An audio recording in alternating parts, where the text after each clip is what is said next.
Hello friends, नमस्कार। Welcome to my channel. तो चलिए स्टार्ट करते हैं आज का सेशन है हमारा काव्य शास्त्र। ओके, तो भारतीय काव्य शास्त्री परंपरा के सूत्रपात ईसा पूर्व 2वीं शताब्दी के किस ग्रंथ में हुआ? ओके, क्या हो जाएगा इसका राइट आंसर?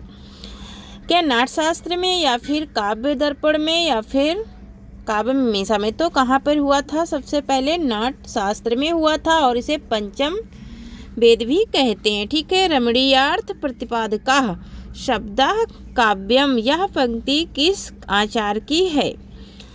मम्मट की है, या फिर भरत की है, या फिर दंडी की, या फिर जगन्नाथ की है? ओके, क्या हो जाएगा इसका राइट आंसर?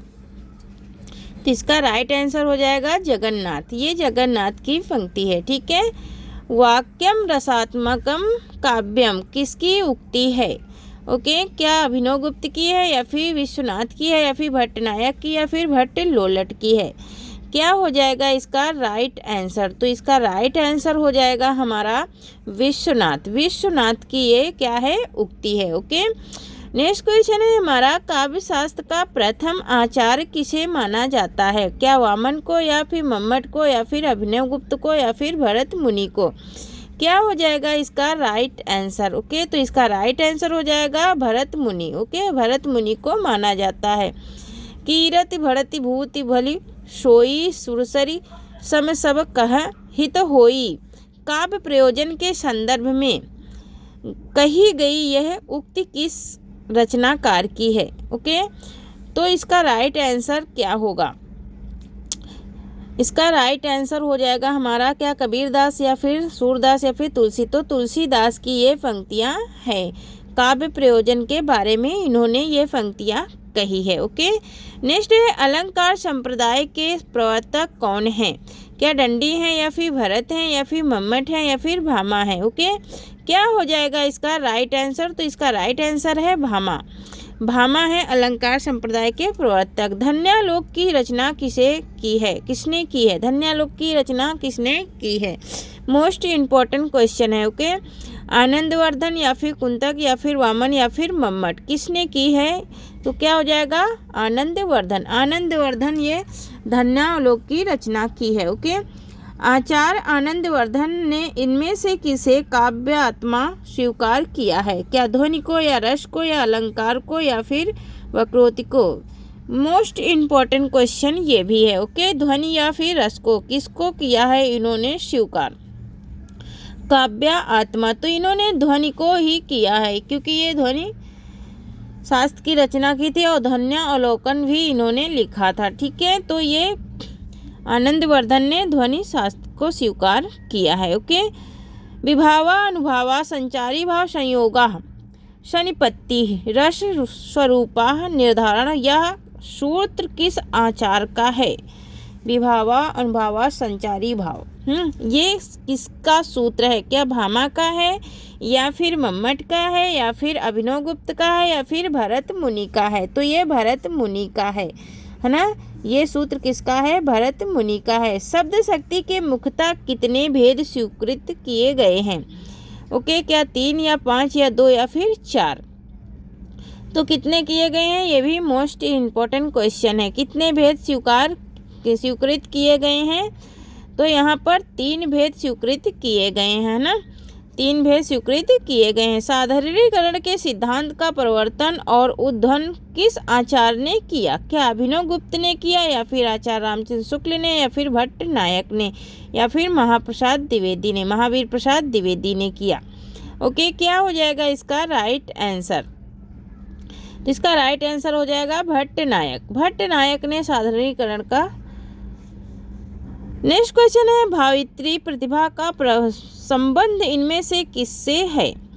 क्या सहृदय से है, या फिर अभिनेता से, या फिर कवि से, या फिर कृति से? तो यहाँ पर सहृदय से है। किससे है? सहृदय से।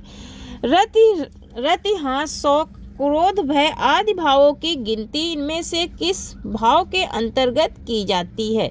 क्या स्थायी भाव, या फिर अनुभव, या फिर संचारी भाव, या फिर विभव? किसके अंतर्गत की जाती है? मोस्ट इम्पोर्टेंट क्वेश्चन है। ओके, क्या हो जाएगा इसका राइट आंसर? ओके, तो इसका राइट आंसर हो जाएगा अस्थाई भाव। अस्थाई भाव के अंतर्गत हमारे सारे रस आते हैं। ठीक है, नेक्स्ट क्वेश्चन है, रस या अनुभूति की स्थिति के सहजक भाव के मुख्यतः कितने भेद स्वीकृत किए गए हैं? 3, 2, 5 या फिर 4?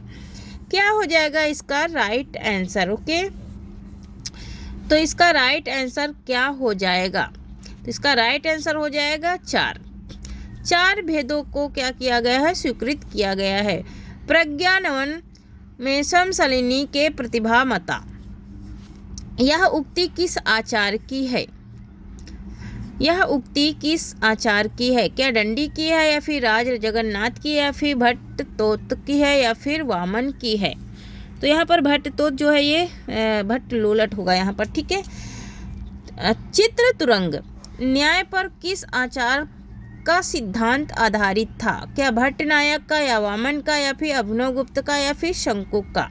क्या हो जाएगा इसका राइट आंसर? ओके, क्या हो जाएगा इसका राइट आंसर? तो शंकुक का सिद्धांत जो था वो तुरंग न्याय दर्शन पर क्या था? आधारित था। पाश्चात्य काव्य शास्त्र के अंतर्गत किस विद्वान ने अनुकरण के काव्य हेतु माना है? ओके, काव्य हेतु माना है। क्या सुकरात ने या फिर विल्सन ने या फिर हेरेस ने या फिर अरस्तु ने? क्या हो जाएगा इसका राइट आंसर? ओके, तो इसका राइट आंसर हो जाएगा अरस्तु। अरस्तु ने पाश्चात्य काव्य शास्त्र के अंतर्गत अनुकरण किया है इनका, ठीक है।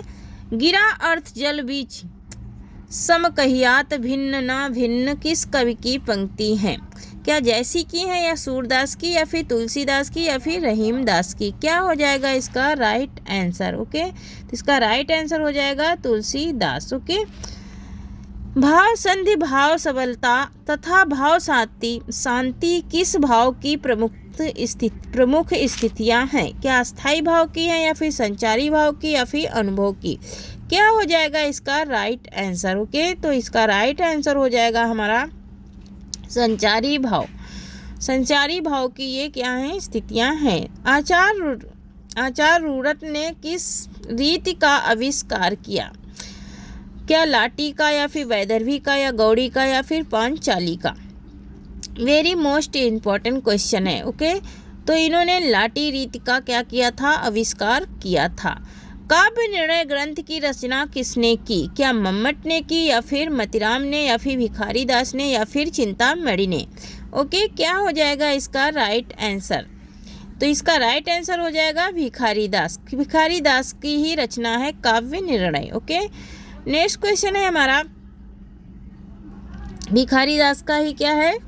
काव्य निर्णय है। ओके, नेक्स्ट है हमारा, काव्य शास्त्र के संप्रदायों में परंपरा में कौन सा संप्रदाय सबसे प्राचीन माना जाता है? क्या अलंकार संप्रदाय या ध्वनि संप्रदाय या रीति संप्रदाय या फिर रस संप्रदाय? ओके, क्या हो जाएगा इसका right answer? Very most important question है। ओके, तो इसका राइट आंसर हो जाएगा हमारा रस संप्रदाय। रस संप्रदाय को काव्य शास्त्र में सबसे अच्छा माना गया। इनमें से कौन सा रस संप्रदाय के व्याख्याकार नहीं है? क्या क्षेमेंद्र नहीं है या फिर शंकुक नहीं है या फिर अभिनवगुप्त या फिर भट्ट नायक? क्या हो जाएगा इसका राइट आंसर? ओके, तो इसका राइट आंसर हो जाएगा क्षेमेंद्र। ओके, क्षेमेंद्र नहीं है, ठीक है। यहाँ पर है रस रत्नगरी और रस मंजरी ग्रंथों के प्रेरता कौन है? जयदेव हैं का या फिर अंपम है या फिर अंपम दीक्षित हैं या फिर भानुदत्त मिश्र हैं? तो यहाँ पर राइट आंसर हो जाएगा भानुदत्त मिश्र, ठीक है। आचार्य क्षेमेंद्र ने इनमें से किस सिद्धांत का प्रवर्तन किया? क्या वक्रोक्ति का या फिर ध्वनि का या फिर रीति का या फिर औचित्य का? ठीक है, तो क्या हो जाएगा इसका राइट आंसर? तो इसका राइट आंसर हो जाएगा हमारा औचित्य। औचित्य संप्रदाय का इन्होंने क्षेमेंद्र ने क्या किया था? संपादन। इनमें से कौन सी रचना आचार्य विश्वनाथ की है? क्या काव्य निर्णय है या फिर काव्य प्रकाश या फिर छंदो मंजरी या फिर साहित्य दर्पण? Most important question. ओके, तो क्या हो जाएगा इसका राइट आंसर? ओके, तो इसका राइट आंसर हो जाएगा हमारा साहित्य दर्पण। साहित्य दर्पण इनकी रचना है। इनमें से कौन सा सिद्धांत आत्मवादी है?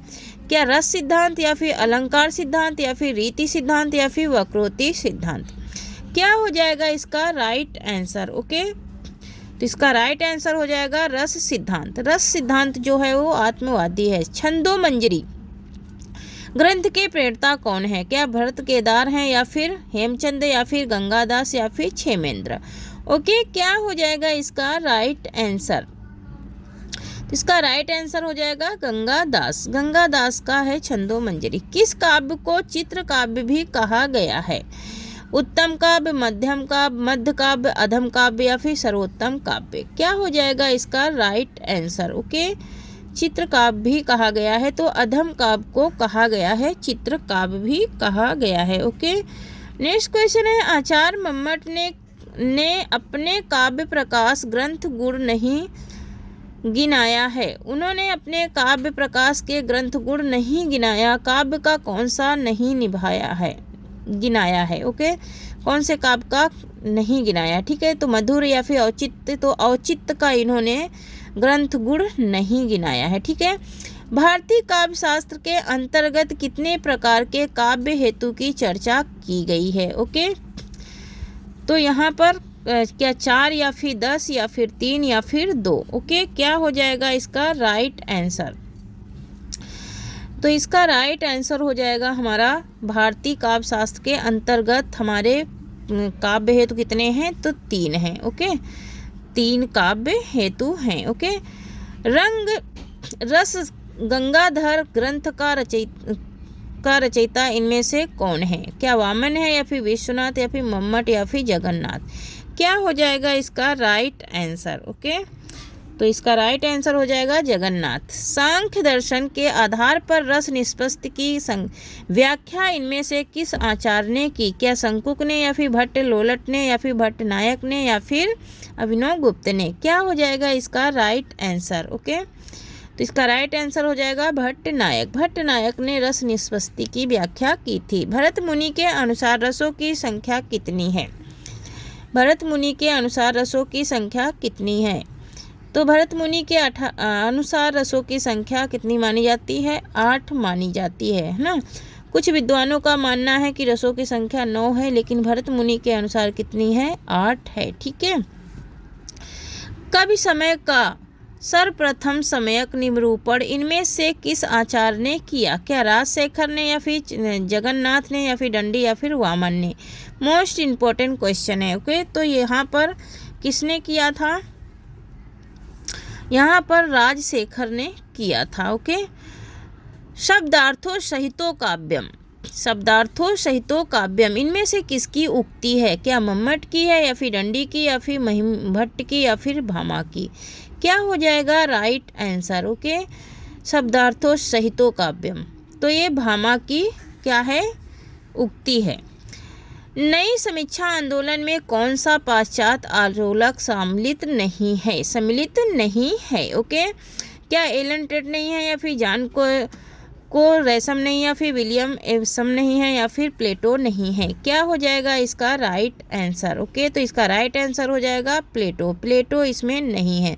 पाश्चात्य काव्य शास्त्रीय ग्रंथ प्रेरी इसूस काव्य में उदंत तत्व का लेखक कौन है? क्या रिचर्ड है या फिर जोनाइस है या फिर इलियट है या फिर अरस्तु है? क्या हो जाएगा इसका राइट आंसर? ओके, इसका राइट आंसर हो जाएगा रोजाइनिनस। ठीक है, वक्रोक्ति को काव्य का जीवन मानने वाले आचार्य इनमें से कौन है? ओके, क्या हो जाएगा इसका राइट आंसर? क्या वामन है या भामा है या फिर कुंतक है या फिर दंडी है?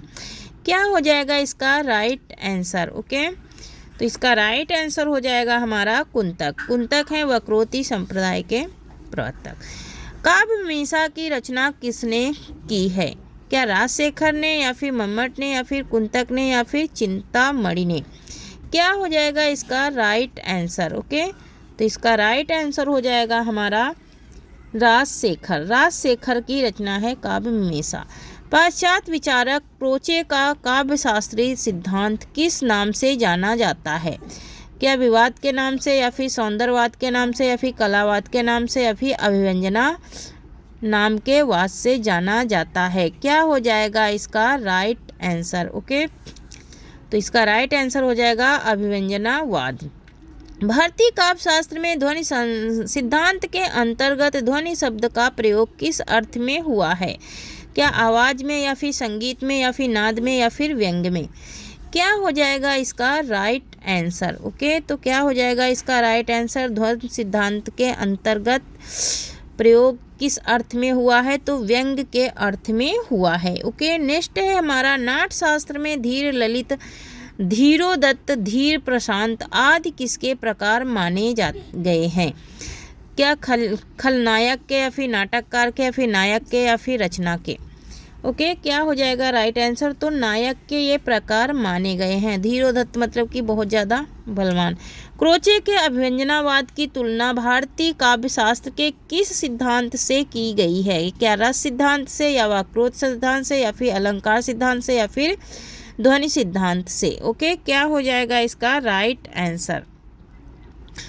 तो इसका राइट आंसर हो जाएगा वक्रोक्ति सिद्धांत से। ओके, क्रोचे का अभिव्यंजनावाद की तुलना। भारतीय काव्य शास्त्र में प्रतिभा के कितने भेद माने गए हैं? क्या 2, 10, 5 या फिर 12? क्या हो जाएगा इसका राइट आंसर? भारतीय काव्य शास्त्र में प्रतिभा के भेद, तो 2 भेद माने गए हैं। ओके, प्रतिभा के 2 भेद माने गए हैं, है ना। नेक्स्ट क्वेश्चन है अस्तित्ववाद के कला संबंधी रूप के पोषक कौन हैं? क्या शास्त्र हैं, या फिर मार्क्स हैं, या फिर गोर्की हैं, या फिर लेनिन हैं?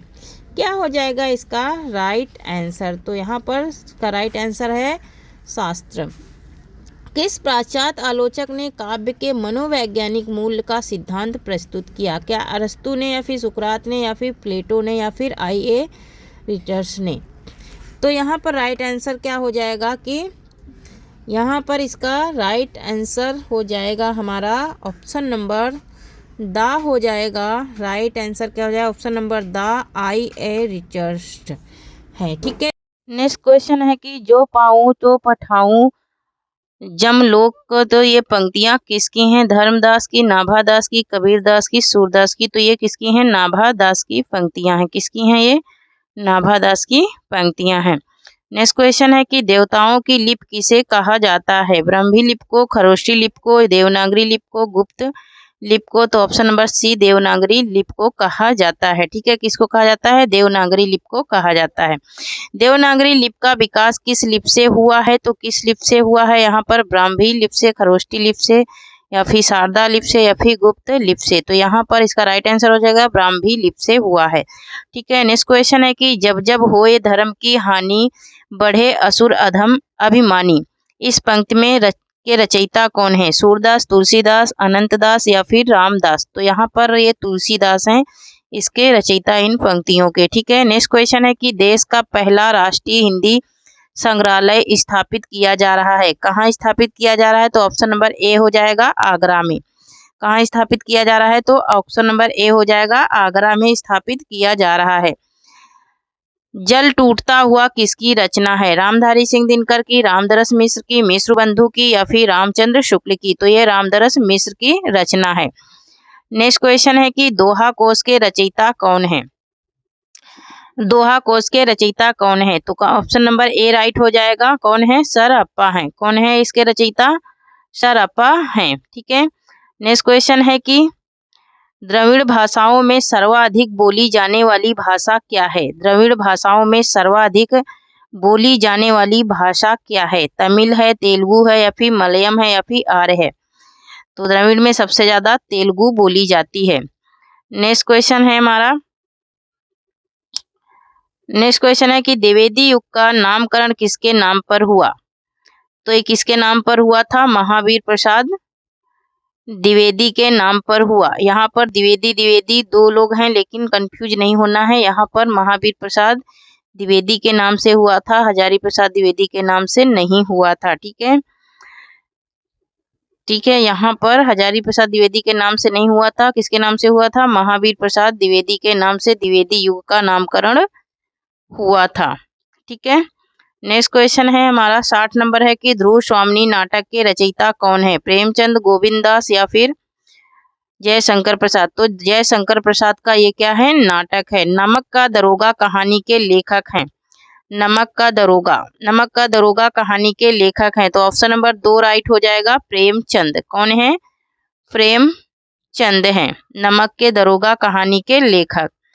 62 नंबर क्वेश्चन है कि नयन जो देखा कमल सा निर्मल नीर शरीर, हसत जो देखा हंस सा दहस ज्योति नग हीर। इस पंक्तियों के रचयिता कौन है? तो इस पंक्तियों के रचयिता कौन है? ऑप्शन नंबर ए राइट हो जाएगा, जयसी हैं। कौन है? जयसी हैं। 63 नंबर क्वेश्चन है कि नर की ओर नल नीर की गति एक ही करई जो जे तो नीचो है चले ते तो नीचे होय। इस पंक्ति के रचयिता कौन है? मतीराम है, ठीक है, मतीराम है या फिर बिहारी हैं या फिर केशवदास हैं या फिर चिंतामणि हैं। तो ये इसके रचयिता कौन है? बिहारी लाल हैं। कौन है? बिहारी लाल हैं। 64 नंबर क्वेश्चन है कि प्रयोगवाद को बैठे ठाले का धंधा किसने कहा? प्रयोगवाद को बैठे ठाले का धंधा किसने कहा? हजारी प्रसाद द्विवेदी, रामचंद्र शुक्ल, तो नंद दुलारे वाजपेयी ने कहा था। ठीक है। फोर्ट विलियम कॉलेज की स्थापना कब हुई? नेक्स्ट क्वेश्चन है कि फोर्ट विलियम कॉलेज की स्थापना कब हुई? तो 1800 ईस्वी में हुई। ठीक है, कब हुई? 1800 ईस्वी में हुई। नेक्स्ट क्वेश्चन है कि नालंदा विश्वविद्यालय किसके लिए प्रसिद्ध था? जैन धर्म दर्शन के लिए या फिर बौद्ध धर्म दर्शन के लिए या फिर हिंदू धर्म? तो ये बौद्ध धर्म दर्शन के लिए प्रसिद्ध था नालंदा विश्वविद्यालय। निराला के राम तुलसीदास के राम से भिन्न है और भवभूति के राम के निकट हैं, यह कथन किस हिंदी आलोचक का है? तो ये किसका है? डॉक्टर रामविलास शर्मा का है। किसका है? डॉक्टर रामविलास शर्मा का ये कथन है। ठीक है। नेक्स्ट है कि निराला को कैसा कवि माना जाता है? निराला को कैसा कवि माना जाता है? क्रांतिकारी, प्रेमावती या फिर ओज या फिर भक्तिवादी? तो इन्हें कैसा कवि माना जाता है? ऑप्शन नंबर ए राइट हो जाएगा, क्रांतिकारी कवि माना जाता है। किसको? निराला को। 69 नंबर क्वेश्चन है कि निगूढ़ भक्ति काव्य का प्रमुख कवि कौन है? तुलसीदास, सूरदास, कबीरदास या फिर रामधारी? तो यहाँ पर कबीरदास हो जाएगा इसका राइट आंसर। निशा निमंत्रण के रचनाकार कौन है? ठीक है, निशा निमंत्रण के रचनाकार कौन है? ऑप्शन नंबर डी हो जाएगा, यहाँ पर 4 हो जाएगा, हरिवंश राय बच्चन। कौन है? हरिवंश राय बच्चन है। ठीक है। खुमान रासो किसकी रचना है? दलपत विजय की, जगनिक की या फिर सरप्पा की या फिर चाणक्य की? तो ये दलपत विजय की रचना है। नेक्स्ट क्वेश्चन है कि पंच परमेश्वर कहानी के लेखक कौन है? प्रसाद, प्रेमचंद, लक्ष्मण सिंह या फिर जयसी? तो यहाँ पर ये प्रेमचंद हैं पंच परमेश्वर कहानी के लेखक। पंचवटी कौन सा समास है? पंचवटी में कौन सा समास है? तो यहाँ पर दिगु, द्वंद्व, दिगु या फिर बहुव्रीहि या फिर कर्मधारय? तो यहाँ पर दिगु समास है। पंचवटी मतलब कि 5 वटों का समूह। पद्मावत किसकी रचना है? तुलसीदास की, मलिक मोहम्मद जैसी की, सूरदास की, सुमित्रानंदन पंत की? तो ये मलिक मोहम्मद जैसी की रचना है। ठीक है। परम हित सरिस धर्म नहीं भाई, पर पीड़ा सम नहीं अधमाई। इस पंक्ति के रचयिता कौन है? तुलसीदास हैं, मलिक मोहम्मद जैसी हैं, सूरदास है? तो ये तुलसीदास हैं इसके रचयिता।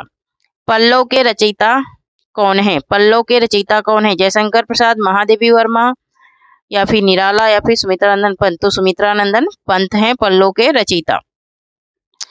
पवित्रता की माप है मलिनता सुख का आलोचक है, दुख पूर्ण की कसौटी है पाप। यह कथन किस स्कंदगुप्त नाटक के किस पात्र का है? स्कंदगुप्त नाटक के किस पात्र का है? तो ये किसका है? देवसेना का है। किसका है? देवसेना का है।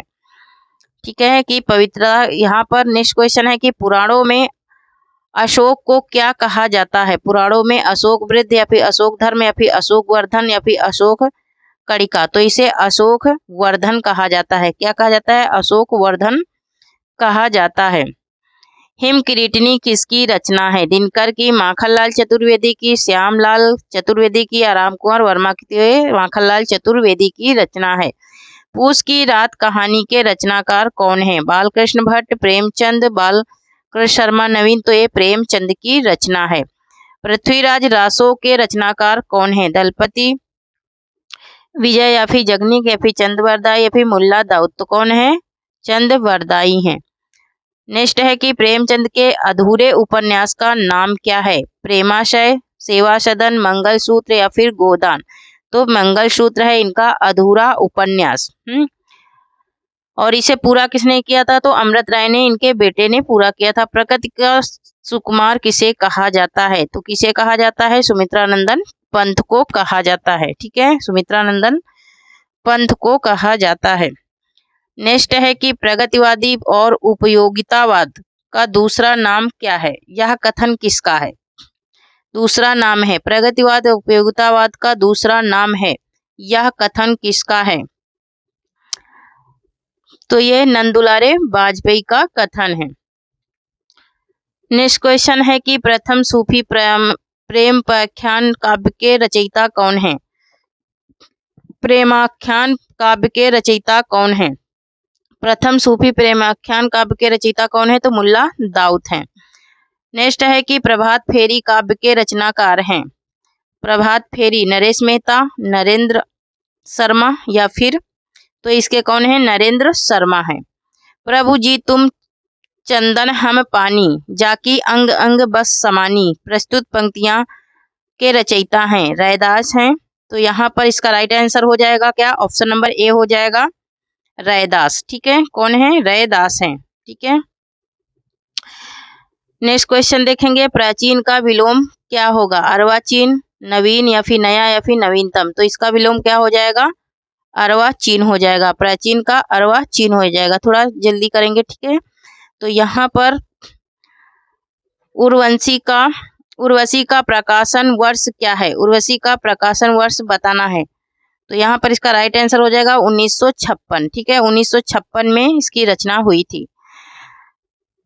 90 नंबर क्वेश्चन है कि प्राचीन भारत में कौन सी लिपि दाईं और बाईं ओर लिखी जाती है? दाईं से बाईं ओर लिखी जाती है। खरोष्टी, ब्राह्मी या फिर गुप्त या फिर शारदा। तो यहाँ पर खरोष्टी लिपि लिखी जाती है। प्रादेशिक बोलियों के साथ ब्रज का मध्य देश की भाषा का आश्रय लेकर एक समान साहित्यिक भाषा स्वीकृत हुई, जिसे चरणों ने नाम दिया। ढिंगल भाषा, पिंगल भाषा, आवाहट या फिर अपभ्रंश। तो यहाँ पर ये पिंगल भाषा इसका नाम दिया गया। क्या नाम दिया गया? पिंगल भाषा इसका नाम दिया गया। नेक्स्ट क्वेश्चन है कि प्रेम पचीसी कहानी संग्रह के रचयिता कौन है? रामधारी सिंह दिनकर, निराला, भारतेंदु, प्रेमचंद। तो यहाँ पर इसका राइट आंसर हो जाएगा प्रेमचंद। नेक्स्ट है कि मुकुल किसका संग्रह है? पंत का, निराला का, सुभद्रा कुमारी चौहान का या फिर महादेवी वर्मा का। तो इसका राइट आंसर हो जाएगा सुभद्रा कुमारी चौहान। क्या हो जाएगा? सुभद्रा कुमारी चौहान हो जाएगा। 95 नंबर क्वेश्चन की प्रेम सागर के लेखक कौन है? लल्लू लाल, सदा सुखलाल, नियाज या फिर प्रेमलाल। तो यहाँ पर ये लल्लू लाल की रचना है प्रेम सागर। किसकी है? लल्लू लाल की रचना है प्रेम सागर। नेक्स्ट है कि बांगरू बोली का किस बोली से निकट संबंध है? बांगरू का किस बोली से निकट संबंध है? हरियाणवी का, खड़ी बोली का, ब्रज का या फिर अवधी का? बांगरू का। ठीक है, बांगरू का निकट संबंध मतलब कि सबसे ज्यादा संबंध किस बोली से है? तो किससे है ये? बिहारी किस धारा के कवि थे? रीति सिद्ध। तो ये किसके थे? रीति सिद्ध काव्य धारा के कवि थे। कौन? बिहारी।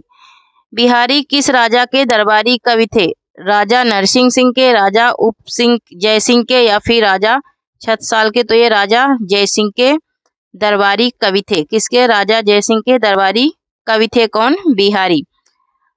नेक्स्ट क्वेश्चन है कि बुंदेले हर बोलो के मुंह हमने सुनी कहानी थी, खूब लड़ी मर्दानी वह तो झांसी वाली रानी थी। इन पंक्तियों के रचयिता कौन है? सुभद्रा कुमारी चौहान, महादेवी वर्मा, सुमित्रानंदन पंत, निराला। तो इसके रचयिता कौन है? सुभद्रा कुमारी चौहान है। झांसी की रानी से ये पंक्तियां ली गई हैं। झांसी के रानी लेख पाठ से ये पंक्तियां ली गई हैं। नेक्स्ट आज का लास्ट क्वेश्चन है कि बूंदी नरेश महाराज भव सिंह का आश्रित कवि कौन था? भूषण, चिंतामणि, केशवदास, मतीराम। तो ये कौन थे? मतीराम थे। तो थैंक यू फ्रेंड्स, आज के लिए इतना ही। तब तक के लिए जय हिंद, जय भारत। तब तक के लिए हंसते रहिए, मुस्कुराते रहिए और स्वस्थ रहिए, मस्त रहिए और पढ़ते रहिए। और आप लोगों को सेशंस कैसा लग रहा, आप चैनल को सब्सक्राइब जरूर कीजिए। Thank you.